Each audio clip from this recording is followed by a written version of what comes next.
देखो, ये वीडियो है जो बहुत ज़्यादा इम्पोर्टेंट होने वाला है आप सभी के लिए जो उत्तराखंड अपर पीसीएस के लिए तैयारी कर रहे हैं। इस वीडियो में मैंने आप सभी को बताया है कि लास्ट 40 डेज़ में आपकी किस तरीके से स्ट्रैटेजी होने वाली है। ये देखिए, सारी चीज़ें मैंने यहाँ पे लिखी हुई है, वन बाय वन मैं डिस्कस करने वाला हूँ।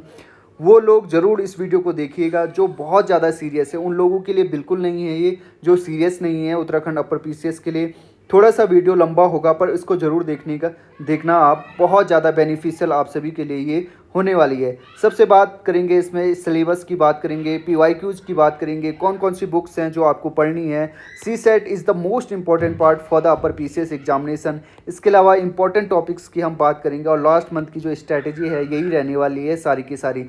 तो इनके बारे में बात करते हैं। देखिए, आप अगर मैं यहाँ पे एक रियलिटी बता रहा हूँ, रियलिटी चेक करवा रहा हूँ आप सभी के लिए कि अगर आपने अब ये सोच रहे हैं कि अब मैं उत्तराखंड पीसीएस के लिए तैयारी करता हूँ, तो आप बिल्कुल मत कीजिए। आप अपना टाइम वेस्ट कर रहे हैं, क्योंकि एक महीने में उत्तराखंड अपर पीसीएस की तैयारी आपसे नहीं होने वाली है।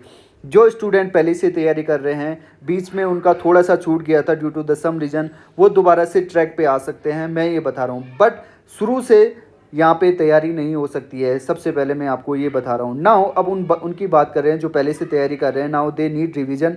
तो सबसे पहले आप सिलेबस को ज़रूर देखिएगा। विदाउट सिलेबस मैं हमेशा से कहता हूँ कि तैयारी आपको नहीं करनी चाहिए, तो सिलेबस ज़रूर देख लीजिएगा। जो सिलेबस है उसी के अकॉर्डिंग आपको पढ़ना है। उसके अलावा जो पीवाईक्यूज है, पीवाईक्यूज से ये पता चल जाता है कि सिलेबस के कौन से पार्ट से जो एग्जामिनर है वो ज़्यादा पूछ रहा है, या उसकी क्या मनसा है, कौन सी चीज़ें वो ज़्यादा पूछता है। इसके अलावा आपके पास कौन कौन सी बुक्स हैं, उनका किस तरीके से यूटिलाइजेशन करना है, उन सभी के बारे में डिस्कस करने जा रहे हैं। उसके बाद सी सेट की बात करूं, जैसे मैंने पहले बताया था 33% आपको लेना पड़ता है, चाहे आप किसी भी कैटेगरी के हो, तभी जाके आपकी मार्कशीट बनेगी प्रीलिम्स में, आप तभी जाके क्वालिफाई होंगे।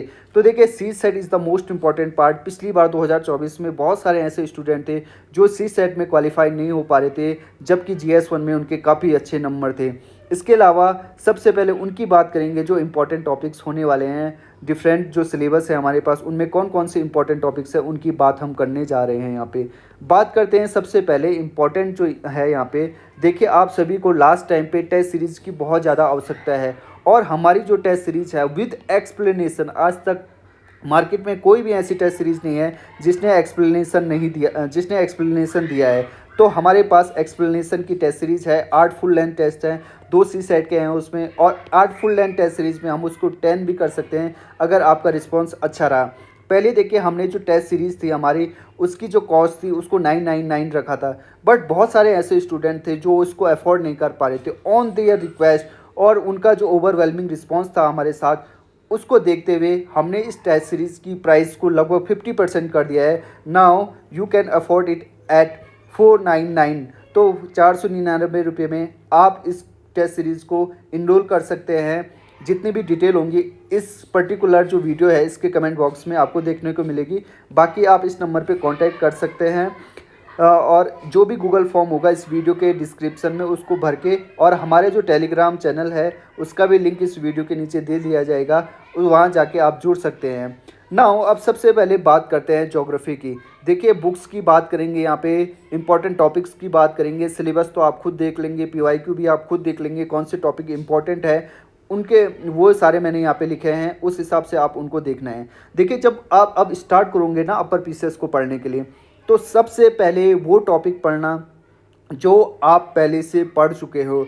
आपको कॉन्फिडेंस दिलाएगा अगर वो टॉपिक आप पढ़ोगे जो आप पहले से पढ़े हुए हैं, क्योंकि जब उन टॉपिक्स को आप जल्दी जल्दी पढ़ोगे, एक हफ्ते के अंदर वो सारे टॉपिक आप कवर कर दोगे, तो आपके अंदर एक अच्छा खासा कॉन्फिडेंस आ जाएगा। जब एक बार अच्छा खासा कॉन्फिडेंस आएगा तो आपका जो रिदम है वो बनना स्टार्ट हो जाएगा। ठीक है, अब बात करते हैं subject wise one by one, और कौन कौन सी बुक्स इंपॉर्टेंट होगी और कौन कौन से टॉपिक इंपॉर्टेंट होंगे उन सभी के बारे में डिस्कस करते हैं। ना सबसे पहले ज्योग्राफी की बात करते हैं। ज्योग्राफी में देखिए, एनसीईआरटी के अलावा आपको कुछ भी नहीं पढ़ना होता है। मैं 10 बार नहीं, बहुत बार बोलूँगा इसको कि एनसीईआरटी के अलावा कुछ नहीं पढ़ना होता है। एनसीईआरटी बस 2 क्लास की, 11th और 12th क्लास की।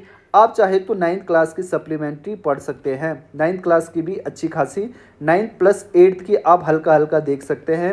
नाइन्थ और एट्थ की एनसीईआरटी को भी हल्का हल्का देख सकते हैं। कुछ ऐसे टॉपिक्स हैं जो वहाँ से आप कवर कर सकते हैं। उसके अलावा आपको 11th और 12th की जो एनसीईआरटी है उसके बाहर बिल्कुल भी नहीं जाना है। और मैं पर्टिकुलरली बात करूँ तो जो 11th क्लास की जो ज्योग्राफी है उसमें दो पार्ट है, एक इंडियन ज्योग्राफी का और एक वर्ल्ड ज्योग्राफी का। तो 11th क्लास की जो इंडियन ज्योग्राफी है उसके जो पहला और दूसरा जो चैप्टर है वो बहुत ही ज़्यादा इंपॉर्टेंट चैप्टर है, तो उसको विशेषकर आप ज़रूर पढ़िएगा। इसके अलावा ट्वेल्थ क्लास की जो एनसीईआरटी है वो पर्टिकुलरली ह्यूमन ज्योग्राफी से संबंध रखती है। तो ह्यूमन ज्योग्राफी में जो क्लास 12th की जो पहले के 3-4 चैप्टर है ना, they are very very important और उनसे बहुत बाहर क्वेश्चन पूछे जा चुके हैं। इसके अलावा जो लास्ट के 3-4 टॉपिक है ट्रांसपोर्ट वाले ना, वो भी बहुत ज़्यादा इंपॉर्टेंट है, तो उनको भी आप ज़रूर पढ़िएगा। तो ज्योग्राफी के लिए एक रामबाण इलाज है आपका, वो है एनसीईआरटी। ठीक है, थोड़ा बैकग्राउंड में नॉइज़ आ रहा होगा क्योंकि बाहर पे बच्चे खेल रहे हैं, तो आप उसको प्लीज़ बियर कर लीजिएगा। परंतु हमारा जो इम्पोर्टेंट है कि जो यहाँ पे चीज़ें आपको बताई जा रही है आप उसको ध्यान से समझिए। ठीक है, उसके अलावा देखिए जो पॉलिटी है, पॉलिटी की मैं सही बताऊँ, अगर पॉलिटी की बात की जाए, उत्तराखंड पीसीएस की बात करूँ, लोअर की, अपर की, एफआरओ की सारे देखेंगे तो पॉलिटी बहुत ज़्यादा सरल आती है। ठीक है, तो आप हमेशा से पीवाईक्यू को जरूर लगाइएगा और उन्हीं से ही ज़्यादातर जो क्वेश्चन है वो रिपीटेटिव हैं। ठीक है, तो सबसे पहले तो आपको पीवाईक्यू लगाना है। उसके अलावा आपको कॉन्स्टिट्यूशन वाला जो चैप्टर है आर्टिकल 1 से लेकर आर्टिकल 51A तक आपको अच्छे से पढ़ना है। हर आर्टिकल आपको याद होना चाहिए। कॉन्स्टिट्यूशन में कौन कौन सी बातें बोली गई हैं, कॉन्स्टिट्यूशन का बेसिक क्या है, वो सारी चीज़ें आपको आनी चाहिए। उसके अलावा पार्लियामेंट वाला जो चैप्टर है वो बहुत ज़्यादा इंपॉर्टेंट है। पार्लियामेंट के अंदर उसके बाद आपको प्रेसिडेंट के बारे में पढ़ना है, मोस्ट इंपॉर्टेंट प्रेसिडेंट के बारे में पढ़ना है। उसके अलावा स्पीकर के बारे में आपको पढ़ना है। ठीक है, काउंसिल ऑफ मिनिस्टर्स के बारे में आपको पढ़ना है। तो सबसे इंपॉर्टेंट अगर मैं इसमें बताऊं तो प्रेसिडेंट के बारे में और स्पीकर के बारे में है।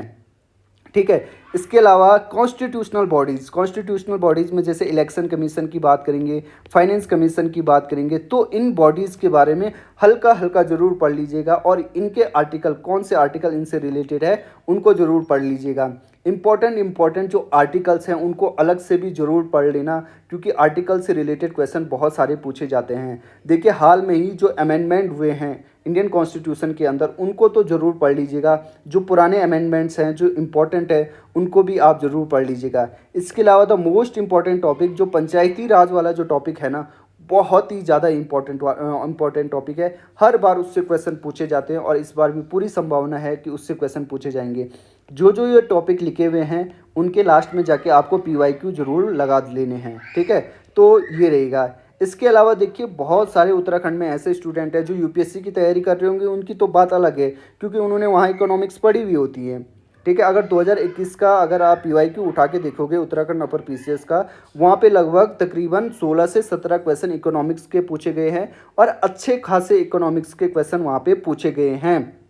तो अगर ऐसे में अगर आप ये सोचोगे कि इकोनॉमिक्स छोड़ के चले जाऊंगा और मेरा प्री क्लियर हो जाएगा, तो बिल्कुल भी आप मतलब अधर्म में है। बिल्कुल आप इकोनॉमिक्स को छोड़ नहीं सकते हैं। तो इकोनॉमिक्स के अगर जो टॉपिक्स मैंने यहाँ पे लिखे हुए हैं, अगर इतना भी अगर आप कवर कर लेंगे तो मैं ये मान के चलता हूँ कि आप इकोनॉमिक्स में जितने भी क्वेश्चन आएंगे तकरीबन 80 से 90% क्वेश्चन आराम से कर लेंगे।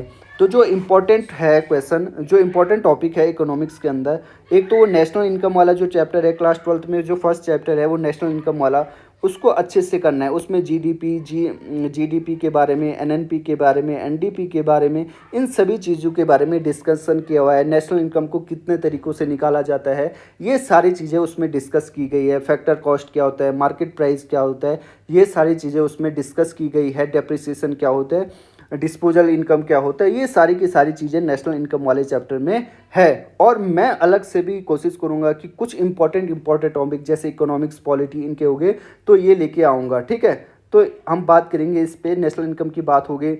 इन्फ्लेशन वाला जो चैप्टर है that is the most important chapter. RBI किस तरीके से रेपो रेट में कम कर दी है, ये सारी चीज़ें तो खैर मॉनेटरी पॉलिसी के अंदर है, but they are interconnected. Inflation और monetary policy, fiscal policy, all these three things are, जो सब्जेक्ट्स हैं, टॉपिक्स हैं, are related to each other. तो इन्फ्लेशन वाला इंपॉर्टेंट है। फिजिकल पॉलिसी में मतलब गवर्नमेंट की कौन कौन सी पॉलिसीज़ हैं जिससे कि इन्फ्लेशन कंट्रोल होता है, वो सारी चीज़ें। मॉनेटरी पॉलिसी वाली चीज़ें, ये अगर ये टॉपिक आपके अच्छे से क्लियर है तो आप आसानी से कर जाओगे। इसके अलावा WTO जो इम्पोर्टेंट बॉडीज़ है, WTO हो गया, IMF हो गया और वर्ल्ड बैंक हो गया, इन बॉडीज़ के बारे में भी आप अच्छे से पढ़ लेना। और लास्ट में फिर जाके PYQs प्लस जो टेस्ट सीरीज़ हमने बताई, वहाँ टेस्ट सीरीज़ में भी मैंने इनसे रिलेटेड क्वेश्चन दिए हुए हैं, हमारी जो टीम है उन्होंने दिए हुए हैं, तो वहाँ जाके आप उसको अवेल कर सकते हैं। 499 की है, अब अफोर्डेबल बना दिए है। बाकी हिस्ट्री की बात करेंगे तो हिस्ट्री का हमेशा से मुझे भी बहुत ज़्यादा वास्ट सिलेबस लगता है, बट वही कहा ना मैंने आपको कि इम्पोर्टेंट टॉपिक आपको पहले देखने हैं, उसके बाद जाके जो डिफ़िकल्ट है वो देखने हैं, अगर आपके पास समय बचता है। हिस्ट्री की बात करूँ मैं तो एंशिएंट हिस्ट्री की बात करूँ तो Indus valley civilisation, Jainism, Buddhism, Kanishka वाला जो चैप्टर है, गुप्ता एम्पायर और मौर्यन एम्पायर, हर्षा की बात करूं, और लिटरेचर, इन सभी के कोड में कौन कौन से कोड पॉइंट थे, उनके द्वारा कौन कौन से लिटरेचर लिखे गए थे, ये सारी चीज़ें आपको ध्यान रखें। किसके कोड में कौन से आया था, फाइयान और वेनसांग वगैरह आते रहते हैं। उसके अलावा जो भक्ति मूवमेंट है वो बहुत ज़्यादा इंपॉर्टेंट है। अलवर और म्यांमार की बात करते हैं तो हर बार ये पूछे जाते हैं। इसके अलावा Vijayanagar empire is the most important. और एक पर ट्राईपार्टिट स्ट्रगल, जो ट्राईपार्टिट स्ट्रगल है वो भी अब इम्पॉर्टेंट होने लगा है, उससे भी काफ़ी सारे क्वेश्चन पूछे जाने लगे हैं। तो एंशिएंट इंडियन से अगर आप इतने भी कर लोगे ना तो बहुत ज़्यादा सफिशेंट है। इंपॉर्टेंट टॉपिक मैंने यहाँ पे आपको बता दिए हैं। इसके अलावा मीडिएवल इंडिया की बात करूँ तो सही बताऊँ, जो मीडिएवल इंडिया में क्या है ना कि अब क्या किया NCERT में मीडिएवल इंडिया से गवर्नमेंट ने क्या कर दिया है, मुग़ल और दिल्ली एम्पायर से, दिल्ली सल्तनत से कुछ कुछ चैप्टर हटा दिए। तो आई थिंक मुझे लगता है कि अब जो गवर्नमेंट है इनसे कम क्वेश्चन पूछेगी, जहां मेरा अनुमान है। फिर भी ऑन द सेफ साइड अगर आप दिल्ली सल्तनत और मुग़ल सल्तनत में भी जो इम्पोर्टेंट जो सुल्तान वे हैं या जो मुग़ल दरबार में जो मुग़ल किंग वे हैं, उनके जो इम्पोर्टेंट है उन्हीं के बारे में पढ़िए। उनके कोड पॉइंट कौन थे, उनके द्वारा क्या क्या लिखा था, ये सारी चीज़ें आप पढ़िए। और PYQ से आपको ये चीज़ें क्लियर हो जाएंगी, ज़्यादा आपको इस पर फोकस करने की ज़रूरत नहीं है, ज़्यादातर PYQs आएंगे, ठीक है। उसके बाद अगर मैं बताऊं तो जो मॉडर्न इंडिया की बात करूं तो मॉडर्न इंडिया में भी जो इम्पोर्टेंट नेशनल मूवमेंट है, जैसे नॉन कॉपरेशन मूवमेंट है, सिविल डिसोबर्ड मूवमेंट है, स्वदेशी मूवमेंट है, उसके बाद क्विट इंडिया मूवमेंट है, तो ये सारे जो इम्पोर्टेंट इवेंट हैं, ठीक है, ये नेशनल कांग्रेस का बनना, ये सारे इम्पोर्टेंट है। इसके अलावा सोशो रिलीजियस और जो पीजेंट मूवमेंट है ना, इनसे बार बार क्वेश्चन पूछे जाते हैं। इसमें प्रेस से भी रिलेटेड क्वेश्चन पूछे जाते हैं। कौन कौन से गवर्नर हैं, उनके टाइम पे क्या क्या चीज़ें हुई, क्या क्या चीज़ें घटित हुई, ये इम्पोर्टेंट है, इनसे बार बार क्वेश्चन पूछे जाते हैं। पर्टिकुलरली मैं आप बताऊं 1940 से 1947 के बीच में जौन से नेशनल इवेंट्स हुए हैं उनके बारे में जानकारी रखना is the most important. Modern India से अगर इतना कर लोगे तो बहुत ज़्यादा हो जाएगा आपके लिए। नाउ इम्पॉर्टेंट बात ये रखते हैं कि करंट अफेयर, अगर जो जो पुराने स्टूडेंट है, ठीक है, वो और जो नए स्टूडेंट है जो अभी तैयारी करें, उनके बीच में अगर उत्तराखंड PCS को पेपर बनाना है, दोनों को इक्विलिब्रियम में लाना है, तो वो है करंट अफेयर। कि मतलब पुराने स्टूडेंट को भी उतना ही टफ लगे पेपर और नए स्टूडेंट को भी उतना ही टफ लगे पेपर। वो नए और पुराने स्टूडेंट में कैसे होगा कि यार नया पुराना तो बहुत टाइम से पढ़ रहा है, नया ने तो अभी स्टार्ट करा है, तो कैसे उनके बीच में इक्विलिब्रियम बनाए कि जो पेपर है वो दोनों के लिए समान हो। तो उसको इक्विलिब्रियम करने के लिए जो इम्पोर्टेंट चीज़ होती है वो होती है करंट अफेयर। इसीलिए पेपरों में ज़्यादातर करंट अफेयर का जो वेटेज है अब वो बढ़ने लग गया है। तो जो करंट अफेयर है वो करंट अफेयर की क्लासेस हम चलाएंगे इसी चैनल पे। तो अगर आप चाहे तो सितंबर से स्टार्ट कर सकते हैं, वरना तो अक्टूबर से आपको करना ही है। और फ्रॉम मई तक, लास्ट मई तक आप ये चीज़ कर सकते हैं, लास्ट 20 मई तक आप करंट अफेयर पढ़ सकते हैं। इसके अलावा जो इम्पोर्टेंट गवर्नमेंट की जो पॉलिसीज़ हैं, अगर गवर्नमेंट की पॉलिसीज़ अगर आप नहीं पढ़ोगे तो आप मार खा लोगे। तो इसलिए गवर्नमेंट की पॉलिसीज़ को पढ़ना इंपॉर्टेंट है। जैसे PM स्वनिधि स्कीम है, किसान स्कीम है, मुद्रा योजना है, ठीक है, MSME की पॉलिसीज़ है, इन सभी के बारे में भी पढ़ना बहुत ज़्यादा इंपॉर्टेंट होता है। तो ये current affair is the most important. Last 6 month के तो आपको पढ़ने ही है, चाहो तो 7-8वें महीने के भी आप पढ़ सकते हो इफ़ टाइम परमिट्स यू। इसके अलावा देखिए कंप्यूटर और साइंस के क्वेश्चन भी कम से कम 7 से 8 क्वेश्चन पूछे जा सकते हैं, तो कंप्यूटर और जो साइंस के जो क्वेश्चन है कंप्यूटर के तो आपको PYQs कर लेंगे, बाकी बेसिक भी पढ़ लीजिएगा, आपको फ़ायदा ही देगा, मेंस में आपको फ़ायदा ही देगा। साइंस के क्वेश्चन भी आप तकरीबन जो PYQs के क्वेश्चन हैं उनको पढ़ लीजिएगा। साथ साथ में थोड़ा थोड़ा ये आपको मेंस में भी क्या करेगा, हेल्प करेगा, ठीक है। जो GS3 का पेपर होगा उसमें भी आपको हेल्प करेगा। साइंस में रिलेटेड जो इसरो की जो इम्पोर्टेंट जो मतलब जो इम्पोर्टेंट जो इसरोज़ के मिशंस हैं उनके बारे में जानिएगा, DRDO के मिशन हैं उनके बारे में जानिएगा, नासा के जो इम्पोर्टेंट मिशन है चंद्रमा के लिए, जापान की जो स्पेस एजेंसी है और यूरोप की स्पेस एजेंसी है, उनके बारे में जानना इम्पॉर्टेंट है आप सभी के लिए। तो साइंस के लिए बायोलॉजी के कुछ इम्पॉर्टेंट क्वेश्चन होते हैं उनके बारे में जानना बहुत बहुत इम्पॉर्टेंट है। तो साइंस को भी आप नज़रअंदाज मत कीजिएगा। इसके अलावा इन्वायरमेंट और इकोलॉजी, देखिए क्योंकि क्लाइमेट चेंज हो रहा है तो क्लाइमेट चेंज से रिलेटेड चीज़ें पूछी जाती है। दो हम लोग क्या करते हैं, इसको ज्योग्राफी के अंदर ही रखते हैं, बट ज्योग्राफी के अंदर अगर आप पढ़ोगे तो इन्वायरमेंट और इकोलॉजी से रिलेटेड जितने भी इंपॉर्टेंट कन्वेंशन हैं, जितने भी इम्पॉर्टेंट कन्वेंशन हैं उनके बारे में ज़रूर ध्यान रखिएगा। उसके अलावा जो ग्रीन हाउस गैसेस है उनके बारे में ज़रूर पढ़िएगा। एयर क्वालिटी इंडेक्स है, एयर क्वालिटी इंडेक्स को हम किस तरीके से मापते हैं, इन सभी चीज़ों के बारे में आपको बेसिक अंडरस्टैंडिंग होनी चाहिए। आप चाहे तो CDS के पुराने पेपर और NDA के पुराने जो पेपर होते हैं वहाँ से ये सारी चीज़ें देख सकते हैं। नाउ अब जैसे कि उत्तराखंड अपर PCS ने साफ साफ कहा है कि जो 1/3 क्वेश्चन होंगे वो 1/3 क्वेश्चन उत्तराखंड से रिलेटेड होंगे, तो आप उत्तराखंड को नज़रअंदाज नहीं कर सकते। यहाँ पे ये आपकी जो 50 क्वेश्चन आएंगे तो तकरीबन आपके 40 क्वेश्चन सही होने चाहिए, तब जाके आप मेरिट लिस्ट के अंदर आराम से आओगे। अगर आप 40 क्वेश्चन 50 में से 40 नंबर नहीं ला पा रहे हो तो ये समझ लीजिएगा कि आप क्या होंगे, बाहर हो जाएंगे आराम से, ठीक है। तो उत्तराखंड को बिल्कुल भी नज़रअंदाज नहीं करना है, PYQs लगाने हैं मेनली। अब देखोगे ना आप तो उत्तराखंड के जो क्वेश्चन होंगे वो एक तो अपर PCS में आसान आते हैं, PYQ से रिलेटेड आते हैं, ज़्यादा जो टफ क्वेश्चन आते हैं ग्रुप C के उनको नहीं करना है। अगर आपको नहीं आता है कोई दिक्कत नहीं, बट जो बेसिक क्वेश्चन है उनको तो आप छोड़ नहीं सकते, तो ये इम्पॉर्टेंट है। तो उत्तराखंड में कौन कौन से टॉपिक इंपॉर्टेंट है वो मैं अपना एक्सपीरियंस के हिसाब से और जो और चीज़ें उनके हिसाब से बताता हूँ। तो देखिए जो जिला सीरीज़ है ना, तो जिला सीरीज़ को तो आपको ऐसे रट लेनी है कि एक एक चीज़ जिला सीरीज़ का आपको आना चाहिए। तो देखिए यूट्यूब पे जिला सीरीज़ बहुत सारे ऐसे यूट्यूब चैनल है जिन्होंने पढ़ाई है, बहुत अच्छी पढ़ाई है। मैं अपने चैनल की बात नहीं करूँगा, आप लोगों के हित की बात करूँगा। जिला सीरीज़ बहुत सारे ऐसे यूट्यूब चैनल है उन्होंने बहुत अच्छी पढ़ाई है, तो जिला सीरीज़ आप देखिएगा, वहाँ पे सब चीज़ कवर हो जाएगा। उसका हिस्ट्री कवर हो जाएगा, उसका पॉलिटी कवर हो जाएगा, उसका इकोलॉजी, ज्योग्राफी और जो बाउंड्री है उसकी सारी चीज़ कवर हो जाएगी जिला सीरीज़ के अंदर। अब देखें ना, 13 ही तो हमारे पास डिस्ट्रिक्ट है, 13 डिस्ट्रिक्ट है। अगर आप 13 डिस्ट्रिक्ट को 13 दिन में पढ़ लो या 2-2 दिन लगा दो तब भी 26 डेज हो रहे हैं, तो तब भी आप आराम से कर लोगे। वरना अगर आपने पहले से पढ़ा है तो एक दिन में एक डिस्ट्रिक्ट आप आसानी से कवर कर सकते हो। उसके अलावा डिफरेंट फॉरेस्ट मूवमेंट हैं, कौन कौन से उसमें इम्पोर्टेंट जो लोग थे फॉरेस्ट मूवमेंट के अंदर वो सारे पढ़ सकते हो। इसके अलावा डैम, नेशनल पार्क, इम्पोर्टेंट पास, बुग्याल रिवर, ये सारे डिस्कस हो जाएंगे जब आप जिला सीरीज़ पढ़ोगे। इसके अलावा इम्पोर्टेंट ब्रिटिश रूल क्या था, ब्रिटिश रूल के अंदर कौन कौन से गवर्नर आए, उन्होंने क्या क्या किया, रैमजे ने क्या करा, उसके अंदर कौन कौन सी चीज़ें भी, ये सारी चीज़ें आपको यहाँ पे ब्रिटिश रूल के अंदर। उसके अलावा गुरखा जो रूल है उसका एडमिनिस्ट्रेशन कैसा था, उसका पॉलिटी कैसी थी, उसका टैक्सेशन सिस्टम कैसा था, वो सारी चीज़ें आपको पढ़नी पड़ेंगी। इसके अलावा वैसी चंद और पंवार वंश के अंदर जो इम्पोर्टेंट जो रूलर्स थे ना, आप उनके बारे में पहले पढ़िए, ठीक है। उसके बाद देखिए अगर आपको टाइम मिलता है तो तब जाके दूसरे रूलर्स पढ़िए। पर जो इम्पोर्टेंट रूलर है जैसे रुद्रचंद हो गया इम्पोर्टेंट रूलर्स, ठीक है। तो ये सारे जो रूलर हैं जो इम्पोर्टेंट रूलर है, अजय पाल हो गया, ठीक है, इनके बारे में पढ़िए जो इम्पोर्टेंट है। उसके बाद टाइम मिलता है तो तब जाके दूसरे पे चाहिए, इनका एडमिनिस्ट्रेशन पढ़िएगा, इनका जो लैंड रेवेन्यू सिस्टम है वो पढ़िएगा, इनका टैक्सेशन सिस्टम है वो पढ़िएगा, और इनमें कौन कौन सी इंपॉर्टेंट बुक जो डिफरेंट जो रूलर है उन्होंने लिखी तो उसके बारे में भी ज़रूर पढ़िएगा।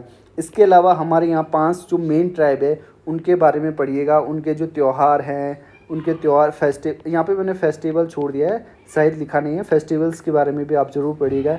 इन ट्राइब्स के जो इम्पोर्टेंट फेस्टिवल है, कौन कौन सी कल्चरल एक्टिविटीज़ है उनके बारे में ज़रूर पढ़ना है। इसके अलावा उत्तराखंड के अंदर जो पॉलिटी है उत्तराखंड में किस तरीके से उत्तराखंड राज्य का गठन हुआ था, उसके बाद कौन कौन से कितने मेंबर ऑफ एमएलए बने यहाँ, ठीक है। उसके बाद कौन कौन चीफ मिनिस्टर बना, कौन स्पीकर बना, किस किस टाइम पे, कितने अभी तक यहाँ पे कितने लेजिस्लेटिव असेंबली इलेक्शन हो चुके हैं, उन सभी के बारे में आपको पढ़ना ज़रूरी है।